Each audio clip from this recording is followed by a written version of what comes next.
The actual true story of The Conjuring, namely the Perron family and Enfield haunting, is scarier than the movies themselves. When The Conjuring was released in 2013, it was met with critical acclaim. Critics everywhere praised it for its all-too-realistic portrayal of the demonic haunting of an innocent family in Rhode Island. Most viewers assumed that the movie was nothing but the wild imaginings of director James Wan. However, the true story of The Conjuring is actually rooted in a horrifying true experience of Ed and Lorraine Warren. Ed Warren was a World War II veteran and a former police officer who became a self-professed demonologist after studying the subject on his own.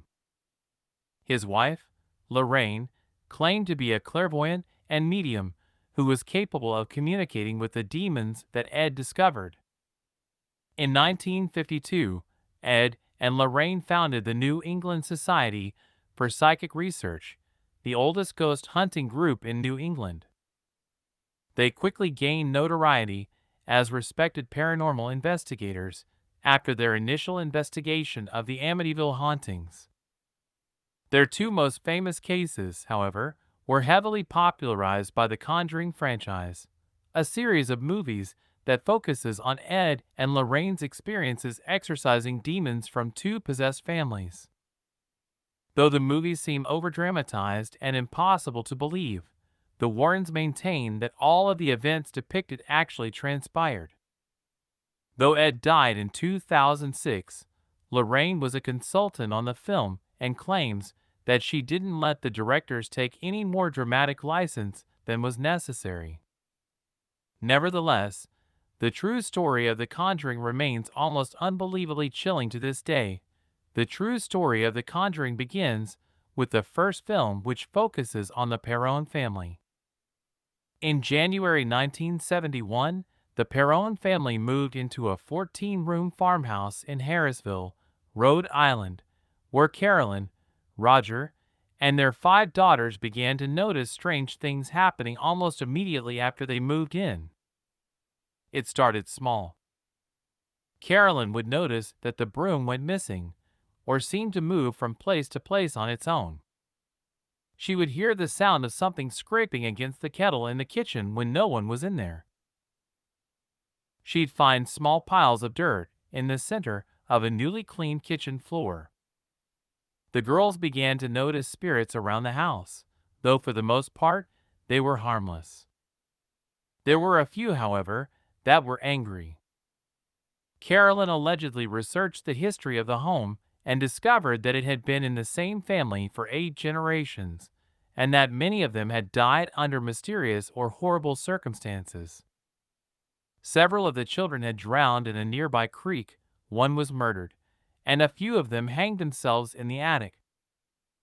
The spirit that was depicted in the film, Bathsheba, was the worst of them all. Whoever the spirit was, she perceived herself to be mistress of the house, and she resented the competition my mother posed for that position, said Andrea Perron, the oldest of the 5 girls. It turns out there was actually a real person named Bathsheba Sherman who lived on the parents' property in the mid-1800s. She was rumored to have been a Satanist, and there was evidence that she had been involved in the death of a neighbor's child, though no trial ever took place. She was buried in a nearby Baptist cemetery in downtown Harrisville. The parents believed that it was Bathsheba's spirit that was tormenting them. According to Andrea, the family experienced other spirits as well that smelled like rotting flesh and would cause beds to rise off the floor. She claims her father would enter the basement and feel a cold, stinking presence behind him. They often stayed away from the dirt-floored cellar, but the heating equipment would often fail mysteriously, causing Roger to venture down. Over the 10 years that the family lived in the house, the Warrens made multiple trips to investigate. At one point, Lorraine conducted a seance to attempt to contact the spirits that were possessing the family. During the seance, Carolyn Perron became possessed, speaking in tongues and rising from the ground in her chair. Andrea claims to have secretly witnessed the seance. "I thought I was going to pass out," Andrea said. "My mother began to speak a language not of this world in a voice not her own. Her chair levitated, and she was thrown across the room." Though the movie version of events culminates with Ed performing an exorcism rather than a seance, Lorraine insists that she and her husband would never attempt one, as they must be performed by Catholic priests. After the seance, Roger kicked the Warrens out, worried about his wife's mental stability. According to Andrea, the family continued to live in the house due to financial instability until they were able to move in 1980, at which point the spirits were silenced and the hauntings ceased. 6 years after the Perron family was terrorized by their demon, another family in Enfield, England began to experience similar things. In August of 1977, the Hodgson family started seeing and hearing strange things. Janet, who was 11 at the time, recalled sitting up in bed to see her dresser slide across the room that she shared with her brother. "We shouted, 'Mum! Mum!' said Janet. We were sort of frightened, but also intrigued." Later, the family began to hear knocking coming from all sorts of places in the house. She remembers her mom thinking there were burglars or drifters hiding out in their home and calling the police to investigate. The officer who arrived reported witnessing a chair rise up and move across the floor on its own. Reporters from the Daily Mirror, who were also called in to report on the Enfield haunting, experienced them for themselves too. Legos and marbles were reported flying around the room, hot to the touch when picked up. Clothing folded on tabletops would leap off of them and fly across the room. The sound of dogs barking would be heard in empty rooms, lights would flicker, coins would drop out of thin air, and furniture would